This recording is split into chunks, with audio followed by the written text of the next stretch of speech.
నిన్న అర్ధరాత్రి భారత మావోయిస్టు పార్టీ ఒక సంచలన లేఖ విడుదల చేసింది. మహారాష్ట్ర, ఛత్తీస్గఢ్, మధ్యప్రదేశ్ ఈ రాష్ట్రాలకు సంబంధించిన ముఖ్యమంత్రులకు, హోంమంత్రులకు అంటే ఇది ఒక వినతి పత్రం లాగా అనుకోవచ్చు, మనం రిక్వెస్ట్ లెటర్ లాగా అనుకోవచ్చు. ఎందుకంటే వాళ్ళు మేము ఆయుధాలు వీడబోతున్నాం, తాత్కాలికంగా సాయుధ పోరాటాన్ని విరమణ చేయబోతున్నాం, దీన్ని మీరు అంగీకరించండి, మేము జనజీవన స్రవంతిలో కలవడానికి మాకు ఒక అవకాశం ఇవ్వండి అని చెప్పి ఒక డేట్ పెట్టారు. So Chhattisgarh, Maharashtra, Madhya Pradesh MMC zone ప్రతినిధి అనంత్ అనే పేరు మీద ఈ లెటర్ నిన్న అర్ధరాత్రి సర్క్యులేట్ అయింది. సో మరి మావోయిస్టు పార్టీ అంతం కాబోతుందా, సాయుధ పోరాట విరమణ జరగబోతుందా? ఎందుకంటే ఇప్పుడు జరుగుతున్నటువంటి పరిస్థితులు, ఆపరేషన్ కగార్ అనే ఏదైతే జరుగుతున్నదో ఛత్తీస్గఢ్, మహారాష్ట్ర అడవుల్లో కొన్ని వేల మంది మావోయిస్టులు ఇక్కడ ఎన్కౌంటర్లలో చనిపోతున్నారు. తాజాగా హిడ్మా ఎన్కౌంటర్ కూడా చూసినాం మనం. సో హిడ్మా లాంటి వాళ్ళనే, అలాంటి అగ్రనేతలనే ఎన్కౌంటర్లు జరుగుతున్నప్పుడు సో ఎట్లా వాళ్ళు అడవులలో నివసిస్తారు, ఎట్లా పోరాటం చేస్తారు, ఎట్లా సాయుధ పోరాటం జరుగుతుంది, ఇవన్నీ కూడా ప్రశ్నలు వస్తున్నాయి. ఒక మావోయిస్టు పార్టీ సంచలన లేఖ అయితే ఇప్పుడు మనం వింటున్నాం. నాతో పాటు మాజీ మావోయిస్టు జంపన్న గారు ఉన్నారు. ఒకసారి మాట్లాడదాం. మావోయిస్టు పార్టీ మనుగడ ఎలా ఉండబోతుంది, ఈ లేఖ ఏంటి, ఈ లేఖలో ఏం చెప్పారు అసలు మాట్లాడదాం. నమస్తే జంపన్న గారు. నమస్తే. నిన్న అర్ధరాత్రి ఈ మావోయిస్టు పార్టీ ఒక లేఖ విడుదల చేశారు. ఏంటి అసలు ఈ లేఖతో మావోయిస్టు పార్టీగా అయిపోయినట్టేనా? అప్పట్లో గతంలో మావోయిస్టులు ఉండేవాళ్ళు అని చెప్పి పుస్తకాలలో చదువుకుంటామా, పార్టీ అంతమైపోతుంది, ఏం చెప్తారు మీరు? మీకేమనిపిస్తుంది ఇదంతా చూస్తుంటే? అసలు ఇప్పుడు ఈ లేఖకు సంబంధించి వచ్చినప్పుడు నిన్న రాత్రి రిలీజ్ అయింది ఇది హిందీ మీడియా ఛానల్లో. ఈ లేఖ అనంత్ అనే పేరుతోటి ఈ లేఖ వచ్చింది.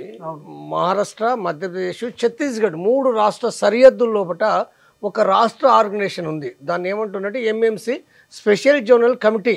అంటే ఇప్పుడు తెలంగాణ రాష్ట్రం ఎట్లయితే ఇక్కడ ఉందో ఒక ఆర్గనైజేషన్, తెలంగాణ రాష్ట్ర మావోయిస్ట్ కమిటీ ఎట్లయితే ఉందో అక్కడ కూడా ఒక రాష్ట్ర కమిటీ చాలా కాలం నుంచి, అంటే వాళ్ళు 40 సంవత్సరాల క్రితమే మధ్యప్రదేశ్ రాష్ట్రంలో, ఛత్తీస్గఢ్ రాష్ట్రంలో అక్కడ బార్డర్లో వర్క్ చేస్తున్నారు. ఇప్పుడు డీకే కాకుండా అది వేరే, అది వర్క్ చేస్తుండ్రు. దాంట్లో అంటే 3 రాష్ట్రాలతోటి ఏంటంటే వాళ్ళు 2010 తర్వాత అక్కడ ఒక రాష్ట్ర కమిటీని ఏర్పాటు చేసిండ్రు. అక్కడ గెరిల్లా కార్యకలాపాలు, ప్రజా ఉద్యమ కార్యక్రమాలు కూడా అప్పటి నుంచి కొనసాగుతున్నాయి. అయితే వాళ్ళు ఇప్పుడు ఆ స్టేట్ కమిటీకి సంబంధించిన ప్రతినిధి, ఇప్పుడు తెలంగాణలో ఎట్లయితే జగన్ పేరుతో ప్రకటనలు వస్తాయో అనంత్ పేరుతో కూడా వాళ్ళు అక్కడ ఆ రాష్ట్రంలో ప్రకటన చేస్తారు. అంటే మనకి ఇక్కడ తెలంగాణ కాదు కాబట్టి ఏంటంటే ఇది ఒక ముఖ్యమైనది కాబట్టి ఇప్పుడు వచ్చింది. కానీ సాధారణంగా వాళ్ళు అక్కడనే ఆ రాష్ట్రాల్లో ఆ ప్రాంతాల్లో వాళ్ళు ఇస్తారు ప్రకటనలు. కాబట్టి ఇది మన కొత్త. కానీ ఇప్పుడు ఇది నేషనల్ వైడ్గా ప్రచారంకి వచ్చేసింది. ఎందుకు అంటే మావోయిస్టు పార్టీ సంబంధించిన ఒక రాష్ట్ర కమిటీ మొత్తంగా అంటే ఫిబ్రవరి 15 లోపల కూడా మేము సాయుధ పోరాట విరమణ చేస్తామని 3 ముఖ్యమంత్రులకు, మహారాష్ట్ర, ఛత్తీస్గఢ్, తర్వాత మధ్యప్రదేశ్ ముఖ్యమంత్రులకు వాళ్ళు రాశారు. కాబట్టి ఇది ఏంటంటే చాలా ప్రాముఖ్యత కలిగిన విషయము. ఎందుకు ప్రాముఖ్యత అని అంటే ఇంకా చెప్పాలంటే అంటే మనకు ఆ తర్వాత సోను ఆసనల నాయకత్వం కింద 300 మంది అంటే కేంద్ర కమిటీ మెంబర్లు, రాష్ట్ర కమిటీ మెంబర్లు, సభ్యులు ఓన్లీ 2 కాదు, అక్కడ 300 మంది పైగా వాళ్ళు ఆయుధాలు విసర్జించి సాయుధ పోరాట విరమణ చేస్తే మేము మళ్ళీ ప్రజల్లో పనిచేస్తామని చెప్పి ఏంటంటే వాళ్ళు డాక్యుమెంట్ రాశారు, ప్రకటించారు. కాబట్టి ఈ ప్రకటించిన నేపథ్యం లోపల ఆ తర్వాత ఉదంతి దళం, అంటే ఛత్తీస్గఢ్, ఒరిస్సా బార్డర్ లోపల ఉదంతి దళం అనేది ఒకటి ఉంది. వాళ్ళు కూడా ఒక 6 వాళ్ళ ఆయుధాలు ఒప్పజెప్పి కూడా సునీల్ నాయకత్వం కింద కూడా వాళ్ళు వచ్చిన విషయం కూడా పాఠకులకు తెలిసిన విషయం గతంలో బట్టే. కాబట్టి ఇప్పుడు ఇది సాయుధ పోరాట విరమణ చేస్తూ ఒక రాష్ట్ర శాఖ, ఒక కేంద్ర కమిటీ మెంబర్ కూడా అక్కడ రామ్దేర్ అనే ఒక వ్యక్తి ఉన్నాడు. ఆయన చాలా సీనియర్. ఆయన అంటే DKHZC లోపల కూడా చాలా కాలం ఆయన అంటే స్టేట్ మిలిటరీ కమిషన్ లోపల కూడా ఆయన చీఫ్ ఉన్నాడు. ఆయన మిలిటరీ కమిషన్లో చీఫ్గా అంటే ఇడ్మా కంటే చాలా ముందు కూడా ఆయన అక్కడ మిలిటరీ కమిషన్ చీఫ్గా పనిచేసిండు. రామ్దేర్ చాలా ప్రముఖ నాయకుడు. కాబట్టి ఆయన అక్కడ పనిచేస్తుండు. కాబట్టి ఏదైతే రాష్ట్రం ఉందో వాళ్ళు సాయుధ పోరాటం మేము విరమణ చేస్తాము. కాబట్టి మేము అంటే కిందకు మాట్లాడుకోవాలి, కమిటీలో కూడా మాట్లాడాలి కదా, వాళ్ళందరినీ సమన్వయం చేయాల్సి ఉంటుంది. కాబట్టి వాళ్ళకి తెలియదు. కాబట్టి మా రాష్ట్ర కమిటీ నుంచి మేము ప్రకటిస్తున్నాం. కాబట్టి మేము ఏ చర్యలు చేయము, PLJ వారసత్వం జరపము, మీరు కూడా ఏంటంటే ఎలాంటి జరపకండి, మేము మళ్ళీ ఒక లెటర్ విడుదల చేస్తాము. మేము జర్నలిస్టులతోటి, మీడియా వాళ్ళతోటి, రాజకీయ ప్రతినిధులతోటి కూడా మేము మాట్లాడతాం మేము. కాబట్టి తప్పనిసరిగా మేము అంటే ఆ సాయుధ పోరాట విరమణ చేస్తాము మేము అంటే సోను ఎవరైతే ఉన్నారో సోను ఆశనలు కూడా వాళ్ళు ఇప్పుడు మహారాష్ట్ర మధ్యప్రదేశ్ ఛత్తీస్గఢ్ లోపల కూడా వాళ్ళు ప్రభుత్వాలతో కూడా మాట్లాడి వాళ్ళు చేసిండ్రు కాబట్టి వాళ్ళు కూడా సహకరించాలి అనే విషయాన్ని ఏంటంటే వాళ్ళు ఏదైతే మార్గం ఉందో అంటే నూతన ప్రజాస్వామిక విప్లవం కోసం కమ్యూనిజం కోసము అంటే ఇక్కడ బయటికి వచ్చి కూడా అంటే లీగల్ అయ్యి మేము పని చేయాలనుకుంటున్నాం మేము విరమణ చేయాలనుకుంటున్నాం వాళ్ళు స్పష్టంగా వాళ్ళు లెటర్ రాసిండ్రు. కానీ సాధారణంగా ఈ ఆపరేషన్ కగార్ జరుగుతున్న నేపథ్యంలో ఎంతోమంది మావోయిస్టులు ఎన్కౌంటర్లు అవుతుంటారు. దాడికి ప్రతి దాడి చేసే అవకాశాలు చాలా ఎక్కువ ఉంటాయి మావోయిస్ట్ పార్టీలో. మేము దీనికి మీరు చర్యకి ప్రతి చర్య ఉంటుంది మేము మళ్ళీ దాడి చేస్తామనే స్టేట్మెంట్లు కనిపిస్తుంటాయి సాధారణంగా.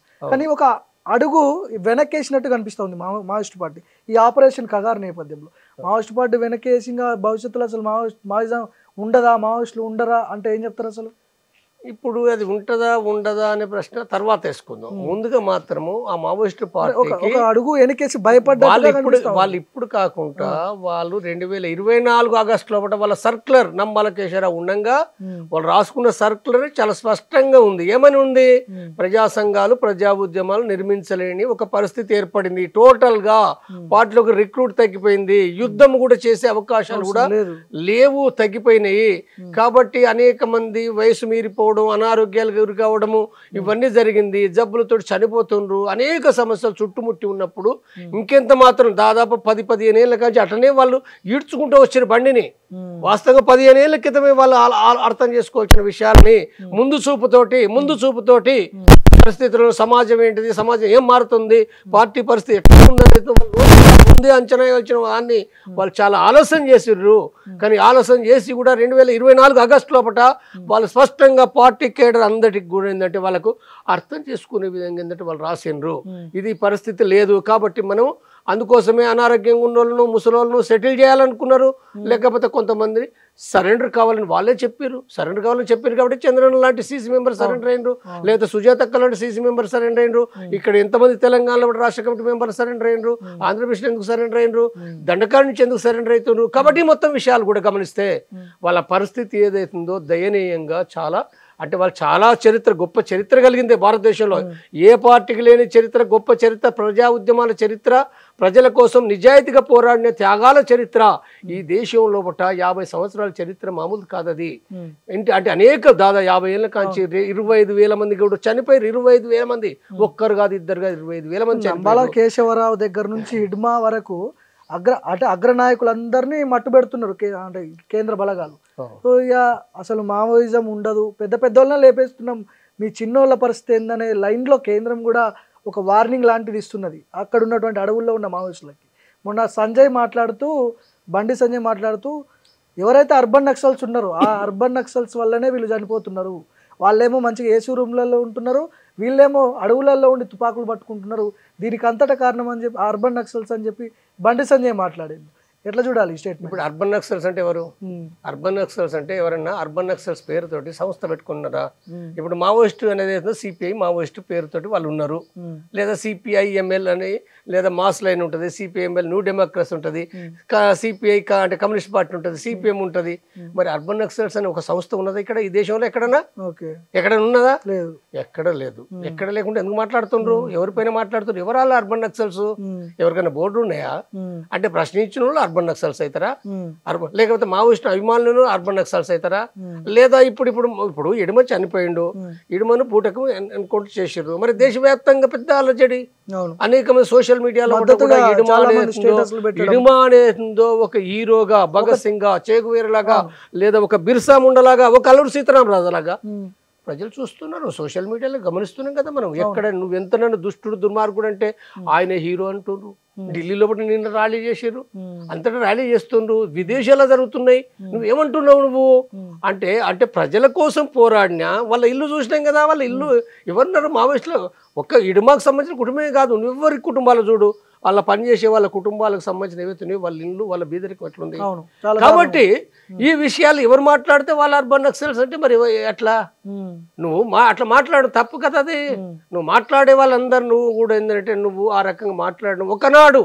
ఒకనాడు ఇందిరాగాంధీ అంటే బెంగాల్ లోపట నక్సల్బరీ లోపట రైతులు తిరుగుబాటు చేస్తే భూస్వాములకు వ్యతిరేకంగా వాళ్ళ బాధలు వాళ్ళు లేక తిరుగుబాటు చేస్తే నక్సలైట్లని పేరు పెట్టింది ఇందిరాగాంధీ పెట్టింది నక్సలైట్ పేరు ఎవరు వాళ్ళు ఏం పెట్టుకోలే ఇందిరాగాంధీ పెట్టింది నక్సలైట్లు ఎవరైనరు ఇప్పుడు గ్రామాల్లో పట్ట రైతులు నక్సలైట్లు అయినరు కూలీలు నక్సలైట్లు అయినరు దేశం అంతా విస్తరించింది కదా అంటే ఇప్పుడు నువ్వు అర్బన్ నక్సల్స్ అంటున్నావు అంటే లేని వాళ్ళకి ఏంటంటే నువ్వు చెప్పి మీరంతా ప్రశ్నించే వాళ్ళంతా మీరంతా అర్బన్ నక్సల్స్ మీరు పార్టీ పెట్టుకుని చెప్తుర్రా మీరు చెప్తుర్రా సుప్రీంకోర్టు ఎన్కౌంటర్ల కారణం అర్బన్ నక్సలైట్లు అంటున్నాడు కారణం ఎవరు ఎన్కౌంటర్ కారణం అనేది ఉందో పట్టణాల్లో ఉన్న కొంతమంది మాట్లాడొచ్చు లేదా మావోయిస్ట్ అభిమానులు మాట్లాడొచ్చు అలా తప్పులు ఉండొచ్చు పొండొచ్చు వాళ్ళు చెప్పే దాంట్లో ఒకటి ఏంటంటే కొంత సాయుధ పోరాటాన్ని అంటే వాళ్ళు చెప్తున్న దాంట్లో కూడా కొంత తప్పు ఉంది వాళ్ళకి అర్థం కాక కొంత తప్పుగా మాట్లాడుతుండ్రు సరే ప్రజలు 50 ఏళ్ళు జరిగింది కాబట్టి ఆ పార్టీని వాళ్ళు సపోర్ట్ చేస్తారు వాళ్ళకి తెలిసి తెలియక సపోర్ట్ చేస్తారు సాయుధ పోరాటాన్ని పార్టీని సపోర్ట్ చేసడం తప్పని నేను అంటలేను కానీ సాయుధ పోరాటం అనేది అవుతుందో ఆల్రెడీ అనేక మంది వాళ్ళు బయటకు వస్తుండ్రు వాళ్ళే చెప్తున్నప్పుడు సాయుధ పోరాటం అని చెప్పి మీటింగ్లు పెట్టి చెప్పడంలో కూడా వాళ్ళకి కొన్ని తప్పులున్నాయి నిజమే వాళ్ళ తప్పులు అనేది వాళ్ళే సాయుధ పోరాటం అంటే ఏమొస్తుంది సమాజంలో కూడా వీళ్ళు చెయ్యరు ఇప్పుడు వాళ్ళే కేంద్ర కమిటీ వాళ్ళు 50 ఏళ్ళు పనిచేసిన వాళ్ళు వస్తుంటే వాళ్ళని పట్టుకొని ద్రోవులండు తప్పు కదా వీళ్ళు అనుడు ఎవరైతే ఉన్నారో తప్పు ఇది విమర్శ చేస్తాం ఇది నాలాంటి వాళ్ళు విమర్శ చేస్తారు ఒకటి నాలాంటి వాళ్ళు అనేక మంది ఈ సమాజంలో కూడా వాళ్ళ తప్పు విధానాలు విమర్శ చేస్తారు అది వేరు విషయం కానీ బీజేపీ బండి సంజయ్ మాట్లాడు వాళ్ళని అర్బన్ నక్సల్స్ అని చెప్పి మాట్లాడితే ఎవరు మాట్లాడితే వాళ్ళని ఏంటంటే అర్బన్ నక్సల్స్ అని చెప్పి బెదిరించడం అంటే అది ఒక టెర్రర్ చేయడం కదా టెర్రర్ చేయకూడదు కదా కాబట్టి ఇక్కడ మీ విధానాలు కూడా తప్పు ఉన్నాయి కదా మీరు చంపడం అంటే తప్పు కదా బూటకు ఎన్కౌంటర్ చేయడం తప్పు తర్వాత శాంతి చర్చలు చేయమంటే శాంతి చర్చలు చేయకుండా ఇది ఎట్లా కాబట్టి శాంతి చర్చలు అనేవి ఇప్పటికీ నేను మళ్ళీ చెప్తున్నా ఇప్పుడు ఎంఎంసీ పేరుతోటి వాళ్ళు ఇచ్చిన ప్రకటన ఏదైతుందో అది దేశవ్యాప్తంగా ఒక సంచలన చర్చగా ఆ డేట్ ఎందుకు పెట్టినట్టు ఇక్కడ ఒక క్లారిటీ ఇవ్వాల్సిన అవసరం ఉంది ఫిబ్రవరి 15 అని చెప్పి ఒక డేట్ పెట్టారు నిన్న విడుదలైనటువంటి లేఖలో ఆ డేట్ ఎందుకు పెట్టాల్సి వచ్చింది ఆ డేట్ లోపు ఏం చేయబోతున్నారు వాళ్ళు అంటే లొంగిపోవడానికి పూర్తి స్థాయిలో సిద్ధంగా ఉన్నారా కేంద్రాన్ని అభ్యర్థిస్తున్నారా రిక్వెస్ట్ చేస్తున్నారా లేదా కొంత టైం తీసుకొని ప్రతి దాడి చేసే అవకాశాలు ఉన్నాయా ఏంటి ఆ డేట్ ఎందుకు పెట్టాల్సి వచ్చింది అంటే ఇప్పుడు ఒక్కరు లొంగిపోవాలని అంటేనే చాలా ప్రయత్నాలు చేసుకుంటూ రావాలి అంత ఈజీ కాదు కదా ఇప్పుడు టెక్ శంకర్ లొంగిపోయింది అని చెప్పి వచ్చింది టెక్ శంకర్ అంతకుముందు అది నిజమో కాదో మనకు తెలియదు ఇప్పుడు లొంగిపోవడం అంటే ఎక్కడికి పోవాలి పోలీసుల కాడికి పోవాలి కదా లొంగిపోవడం అంటే వచ్చేసి రోడ్ల మీద తిరగారు కదా ఫస్ట్ ఏంటంటే పోలీసుల కాడికి పోవాల్సిందే మరి పోయే కాడ మధ్యవర్తులతోటి రకరకాల పద్ధతులు వచ్చేటప్పుడు ఎన్కౌంటర్ కావచ్చు ఒక్కరు కూడా పట్టుబడి ఏంటంటే వాళ్ళని చంపేయచ్చు ఎన్నైనా జరగవచ్చు కాబట్టి దానికి ఒక్క మనిషికే నెల 2 నెలలు 3 నెలలు ప్రయత్నం చేయాలి అంత ఈజీ కాదు ప్రభుత్వాలకు తెలుసు పోలీస్ అధికారులకు తెలుసు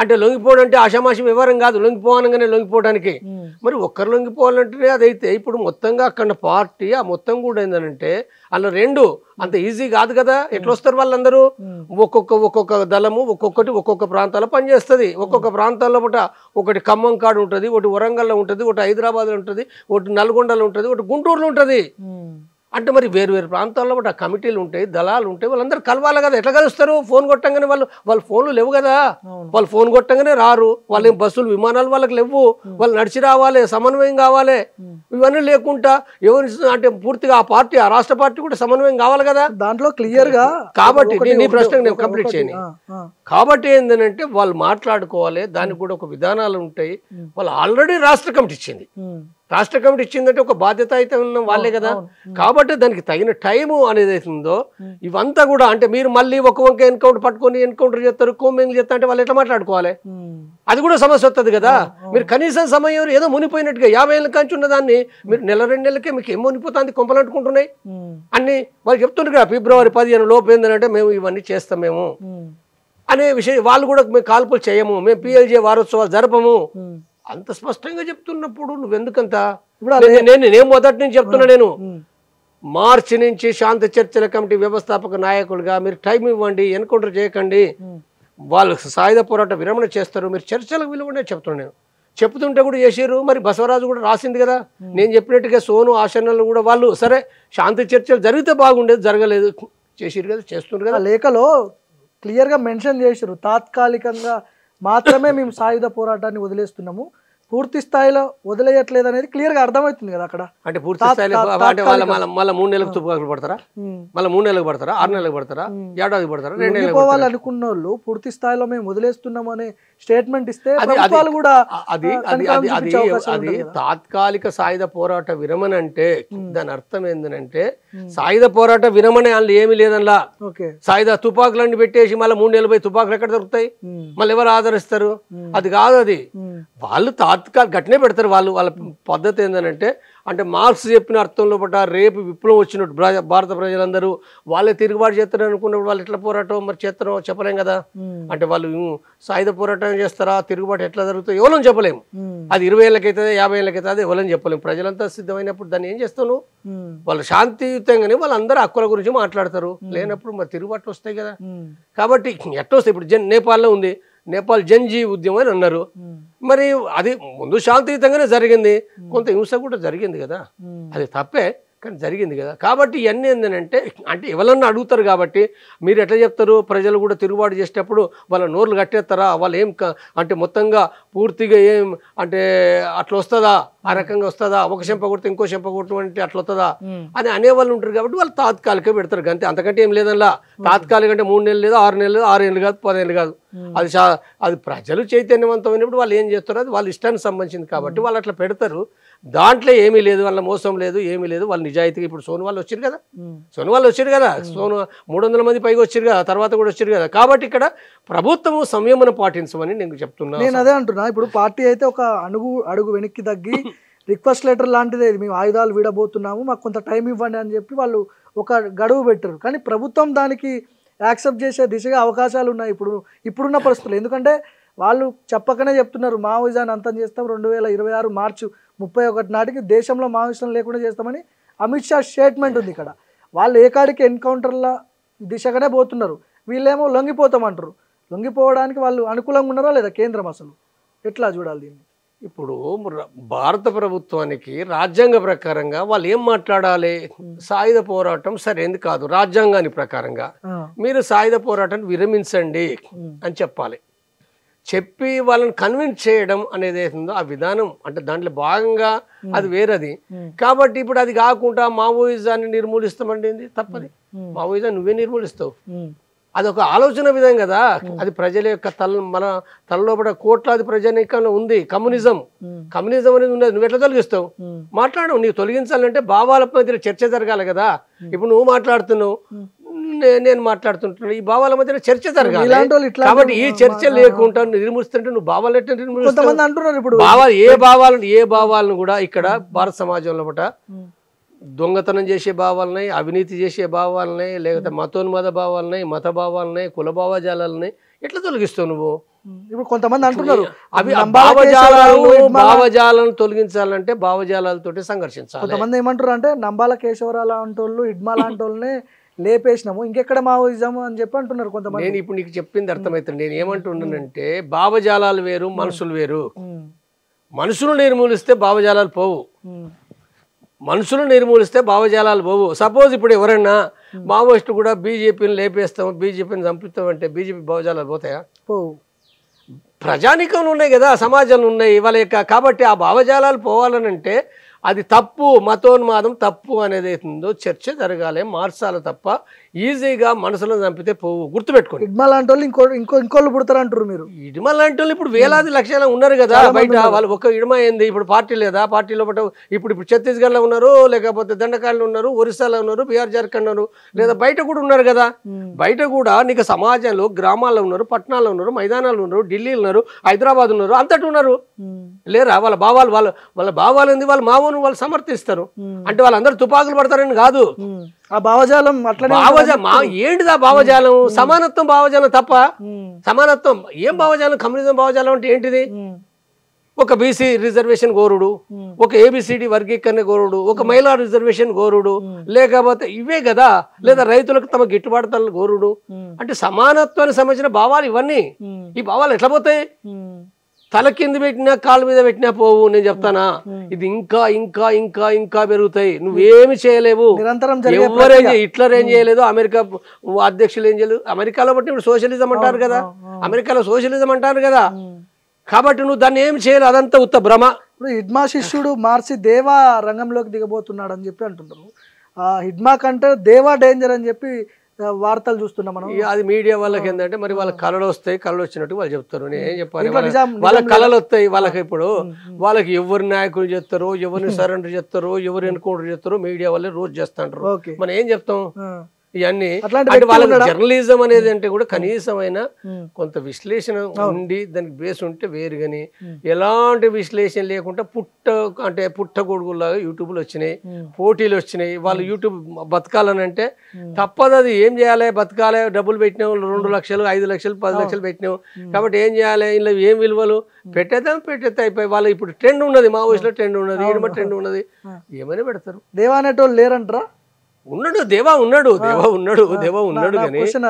దేవా ఉన్నాడు. బెటాలియన్ అంటే ఇప్పుడు బెటాలియన్ ఇప్పుడు అక్కడ దండకాలలో కూడా సేసీ మెంబర్లు, రాష్ట్ర కమిటీ మెంబర్లు వాళ్ళందరూ పక్క పెట్టి ఇటు అయితే దేవా అవుతాడా? బెటాలియన్ కమాండర్ అయితే కావచ్చు, బెటాలియన్ కమాండర్ కావచ్చు.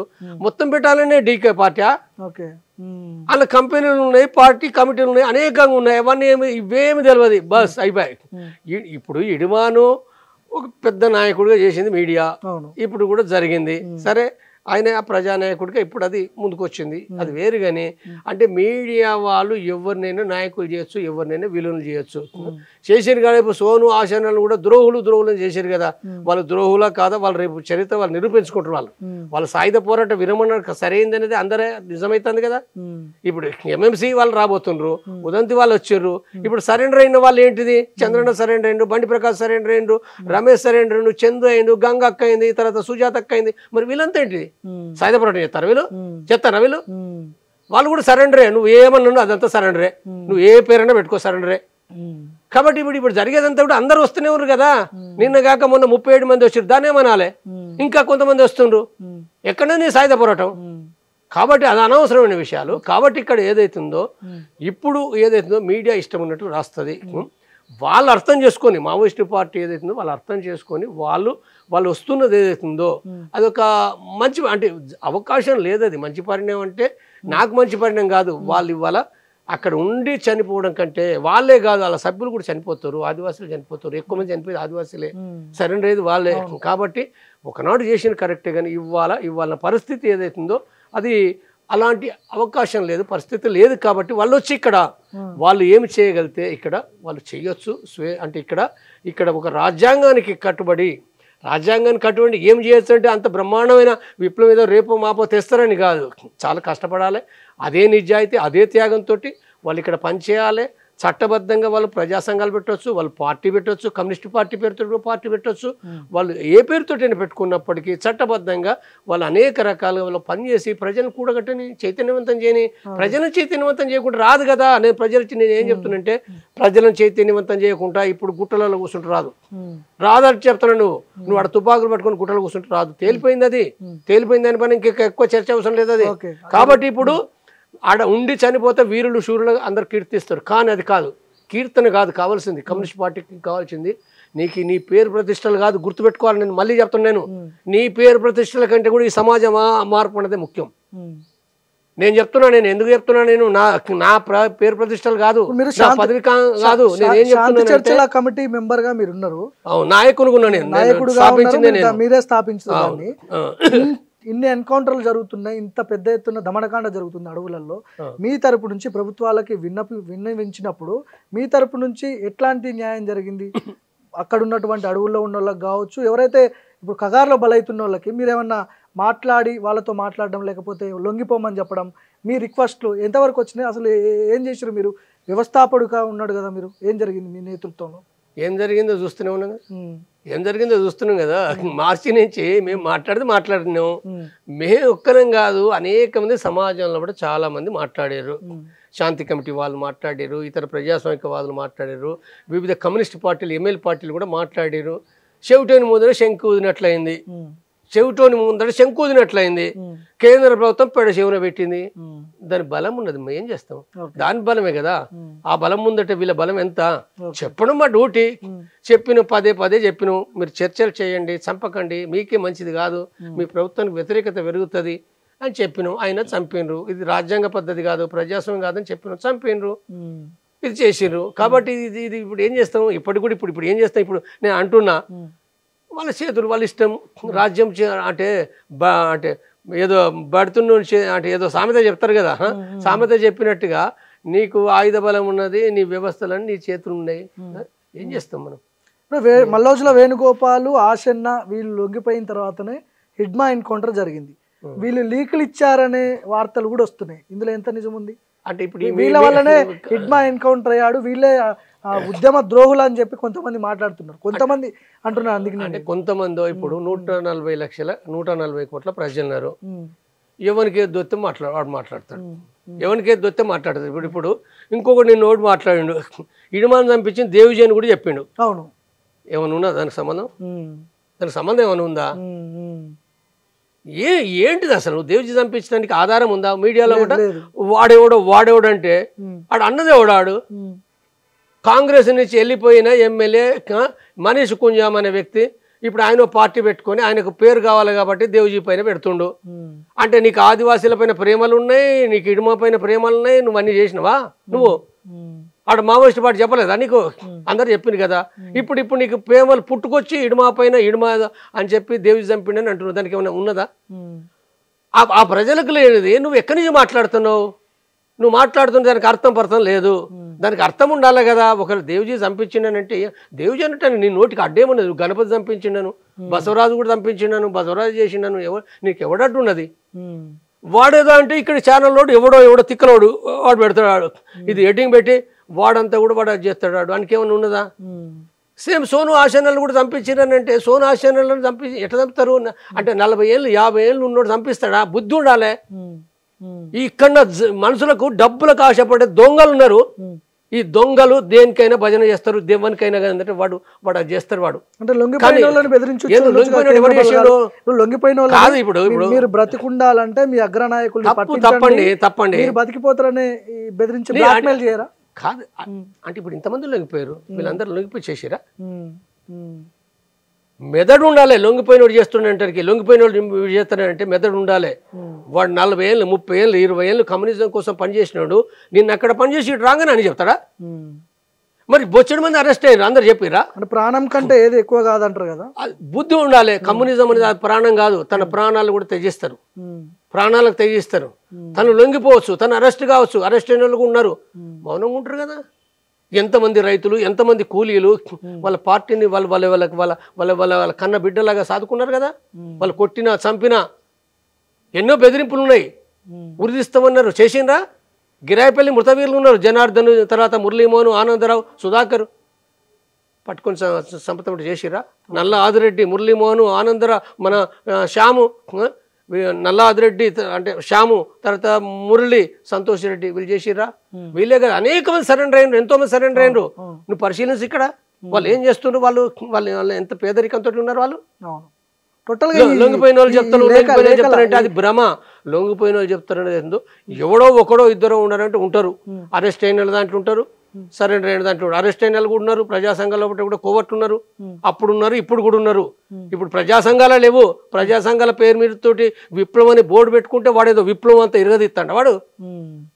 అల్ల దొంగలరు, ఇళ్ళ దొంగలరు, దొంగలు ఎక్కడైనా ఉంటారు, కానీ ఎవరిని పడితే వాళ్ళని నువ్వు అనే రక్కు లేదు కదా. మావోయిస్ట్ పార్టీ అన్నది చాలా జాగ్రత్తగా ఒక ఇన్ఫార్మర్ చెప్పాలంటే అనేక కోణాల్లో పరిశీలిస్తుంది, చెప్తుంది, అంత ఈజీగా చెప్పదు అది.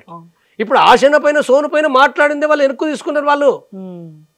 వాళ్ళు మాట్లాడలేదు కదా. వాళ్ళు సాయుధ పోరాటం విద్రోహం అంటారు, అది వేరే విషయం.